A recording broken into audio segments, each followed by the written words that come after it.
esta preciosa tarde. Gracias por tu amor, gracias por tu misericordia. Gracias por un domingo más que tú nos permites congregarnos, Señor. Te damos gracias, Padre, porque tú nos has permitido tener un lugar, Señor, por el cual ni trabajamos, Señor, pero a ti te ha placido, Señor, que estemos aquí, Señor. Oramos por aquellas congregaciones que no tienen un lugar, que no tienen un lugar seguro. Especialmente oramos por la iglesia perseguida, Señor. Oramos por aquellos que sufren persecución por el mundo, Señor. Oramos por aquellos, Padre, que de alguna manera están lidiando, luchando con su vida espiritual, Señor. Te pedimos que bendigas esta palabra en cada corazón, que pongas en cada uno de nosotros, Señor, un corazón hacedor de ella y no oidor olvidadizo. En el nombre poderoso de Jesús, oramos no solamente por los hermanos que la van a ver ahora, también oramos por las que la van a ver después, Señor, en línea. En el nombre de Jesús, y te pedimos que tu palabra continúe trayendo vida, Señor, respuesta, Señor, crecimiento, desafío, Padre, para que lleguemos cada vez a la estatura de ese varón perfecto que se llama Jesucristo. Amén, amén. Pueden sentarse, mis queridos hermanos y hermanas, en esta preciosa tarde.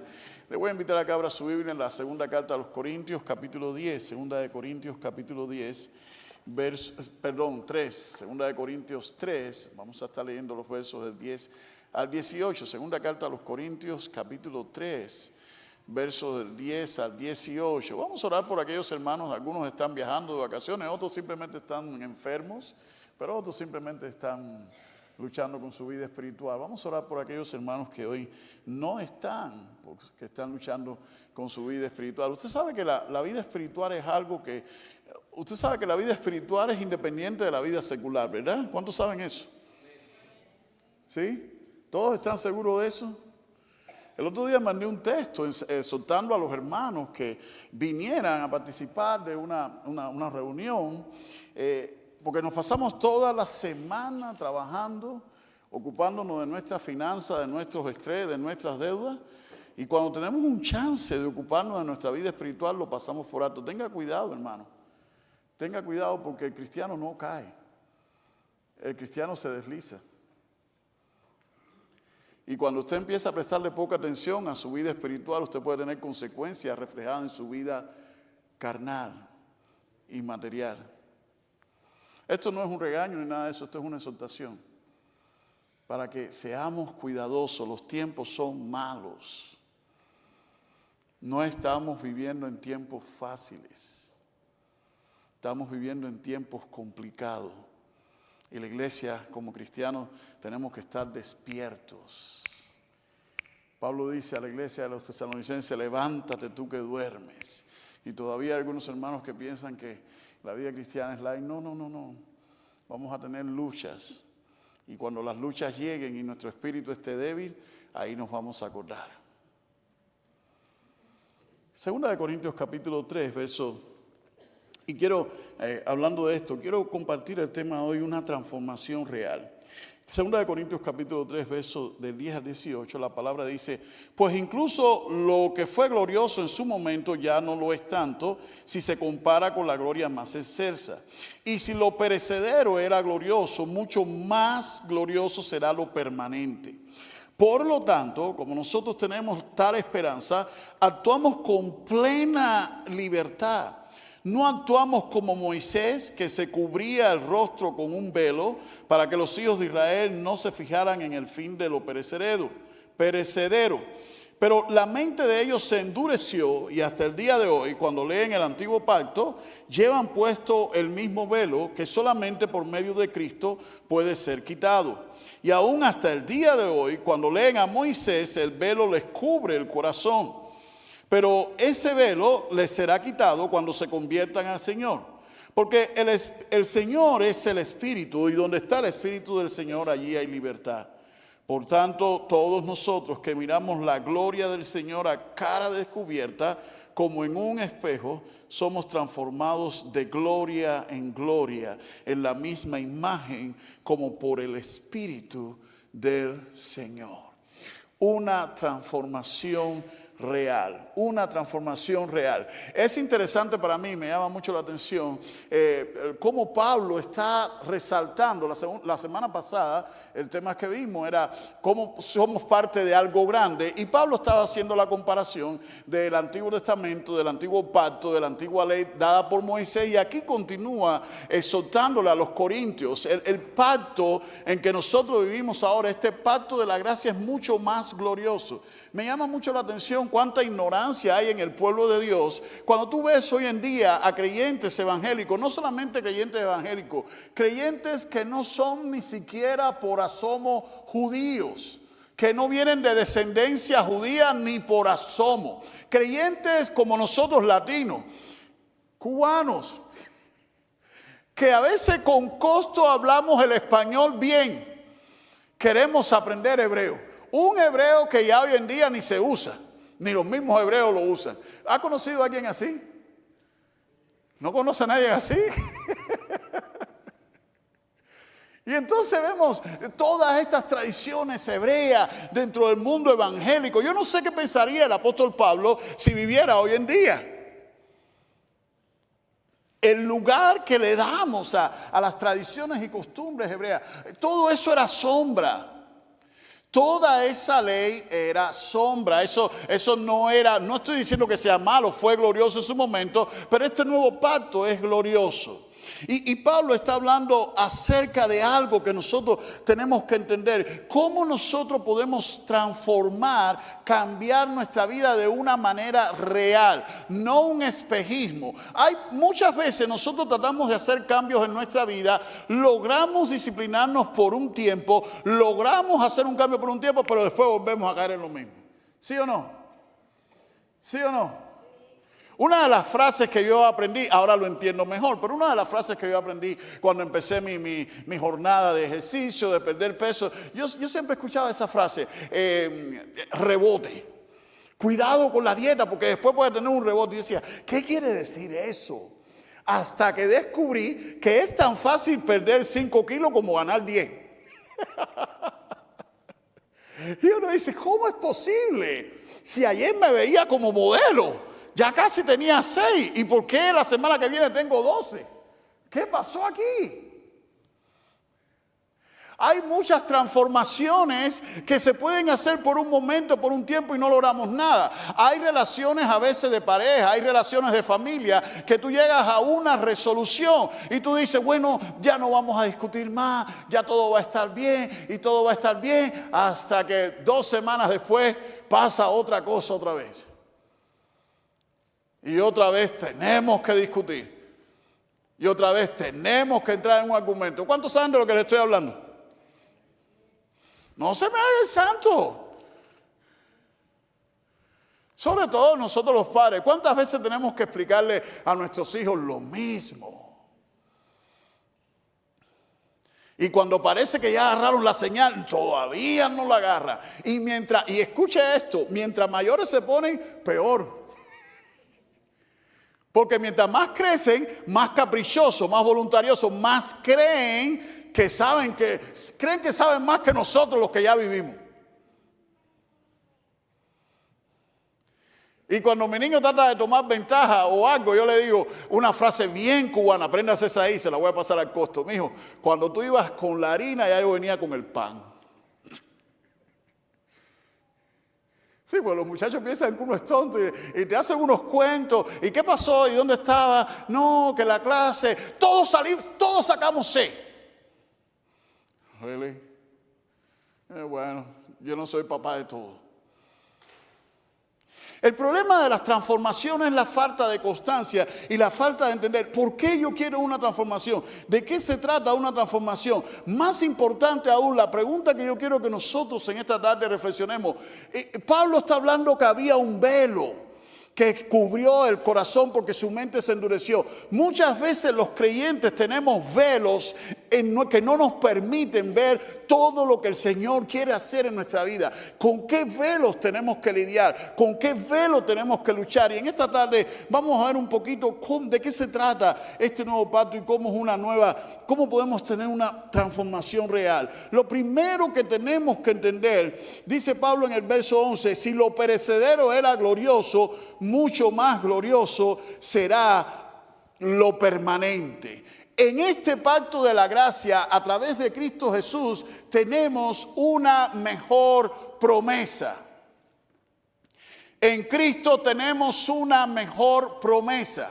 Lo voy a repetir otra vez. No se trata de iglesia, no se trata de religión, no se trata de tradición. Se trata de Dios. Dios en este pacto nos ha dado una mejor promesa.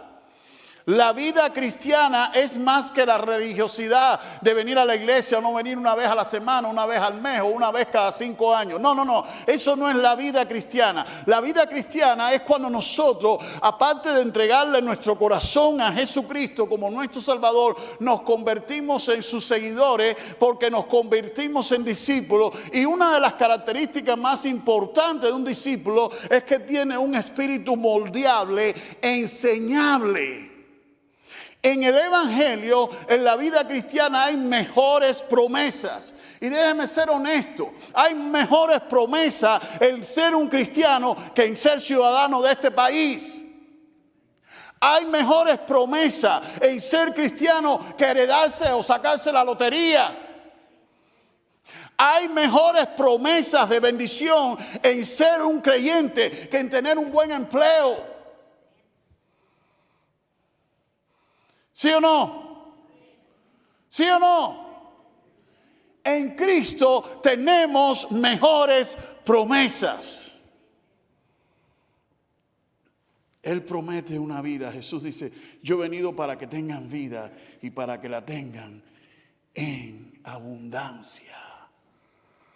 He venido para que tengan vida y para que la tengan en abundancia. En Jesucristo tenemos una mejor promesa, tenemos un mejor pacto.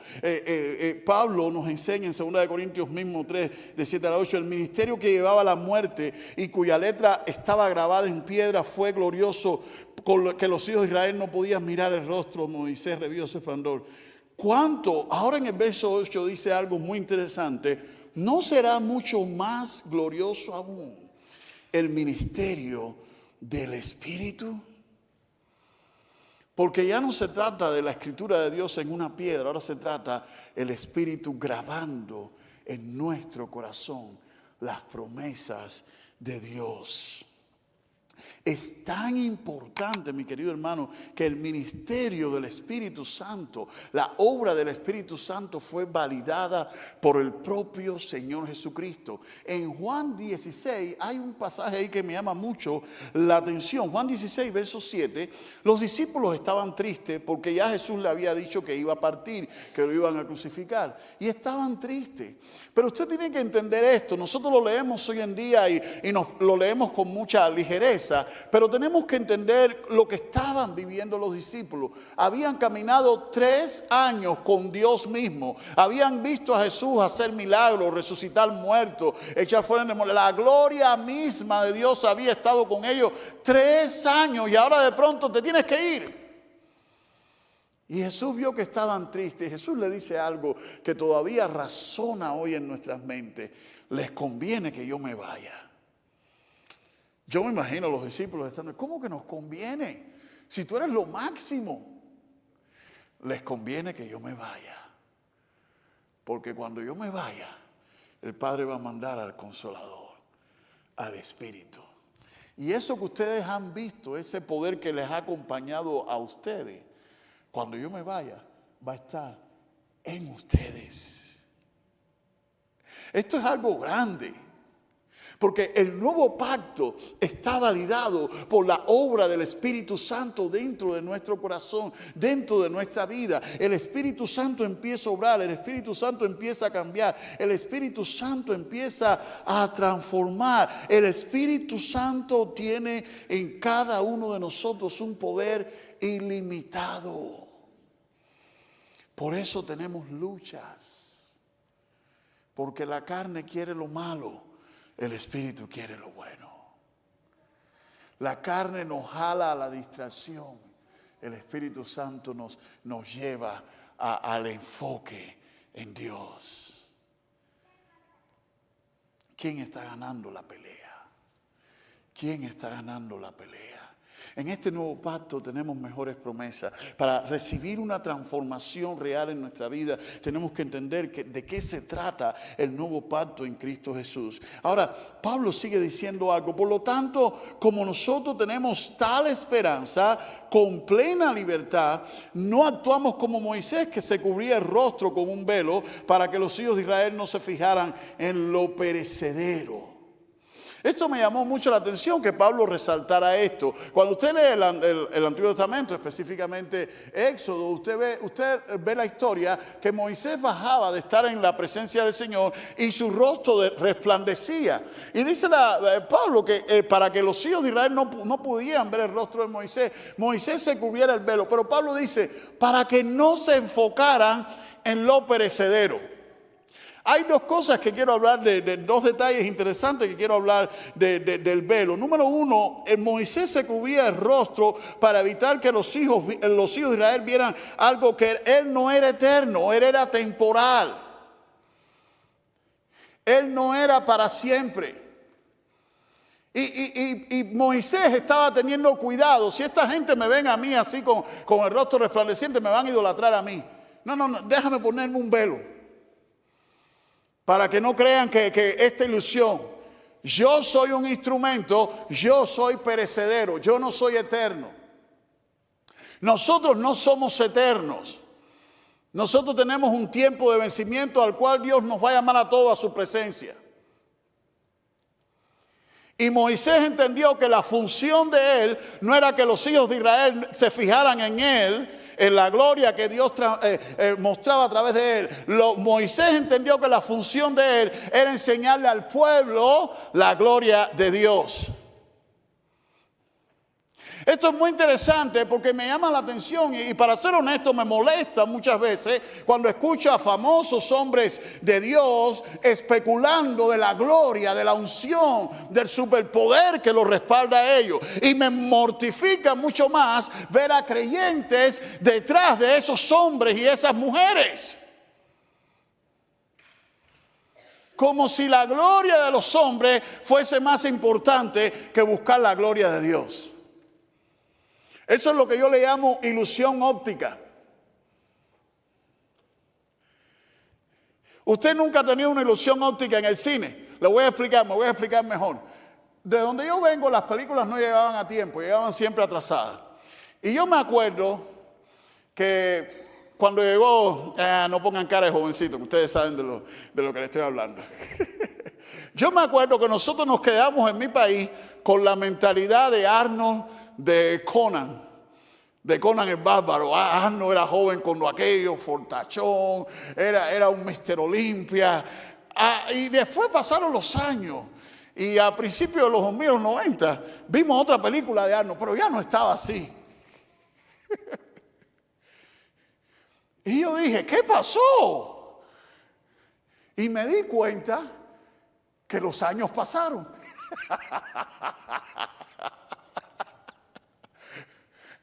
Y nosotros a veces tenemos nuestros actores de cine preferidos que decimos, yo me parezco a ese.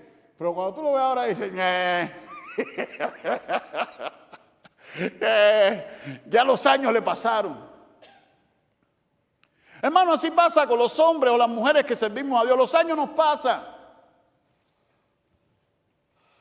Y Moisés se ponía un velo para que el pueblo no se volviera idólatra con él. Los años nos van a pasar a todos, nos vamos a desgastar, nos vamos a envejecer y un día el Señor nos va a llamar a su presencia. No hay que poner nunca la mirada en la gloria o en el respaldo o en la unción de ningún hombre. La gloria solo viene de Dios.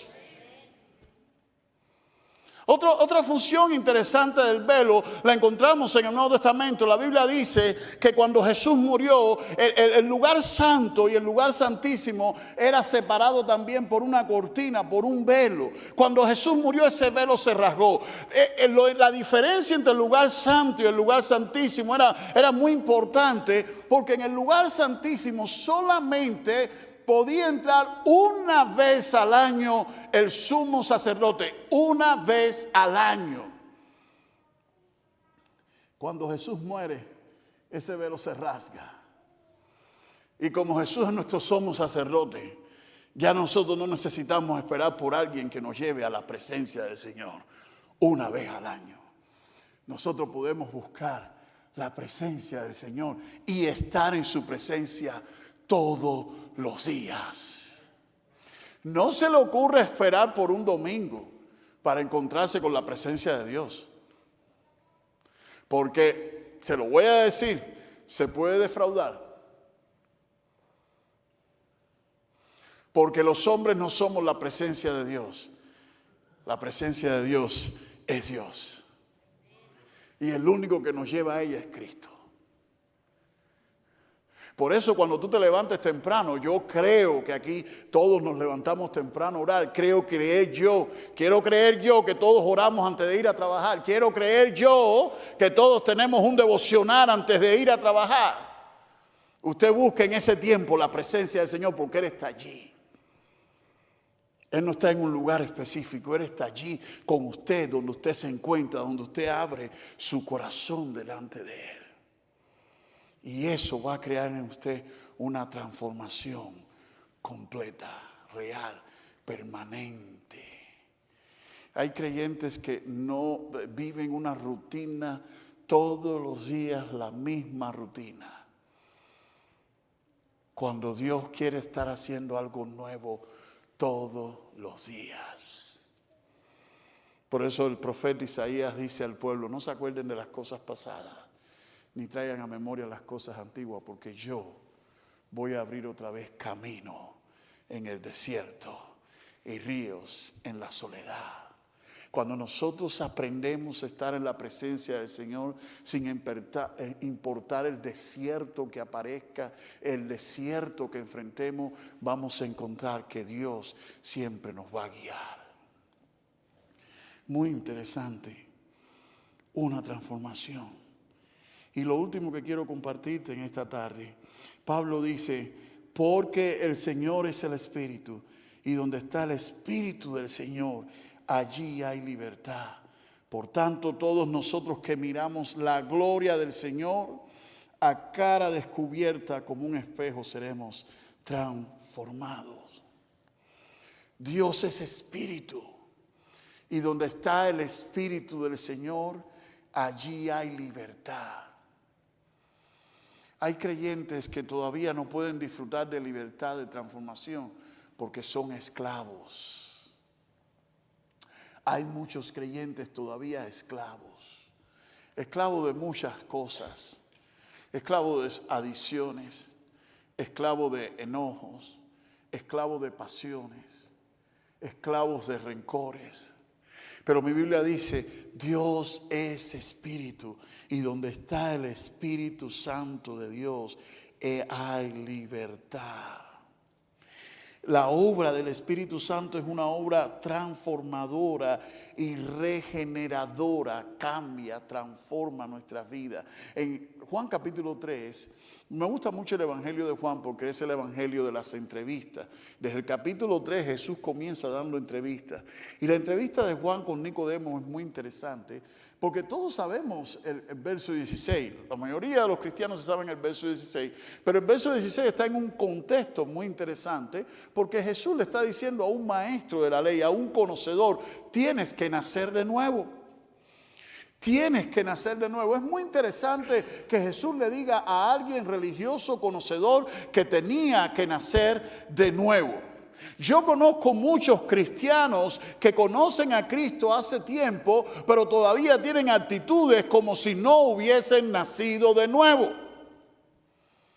Hay muchos creyentes que todavía necesitan nacer de nuevo. No estoy diciendo que necesitan bautizarse otra vez.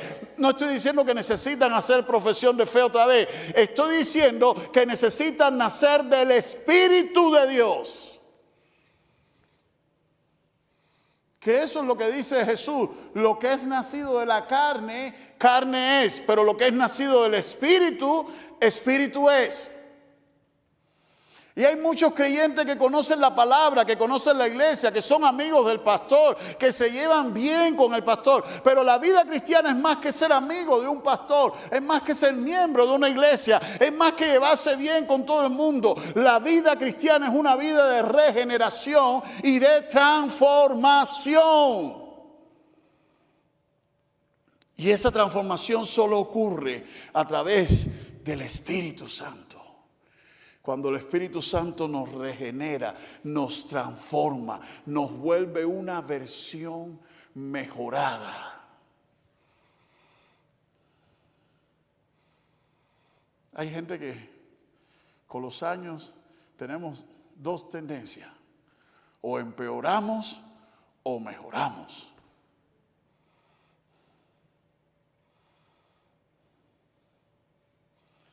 Hay gente que con los años son como el añejo, se ponen mejor. Pero hay otros que se acaban. Y no estoy hablando del aspecto físico. Estoy hablando del aspecto espiritual, maduro. Hay hermanos que todavía se enojan por tonterías. ¿En serio? 40 años en la iglesia y todavía se enoja porque el pastor no le saludó. ¿Really? ¡Wow!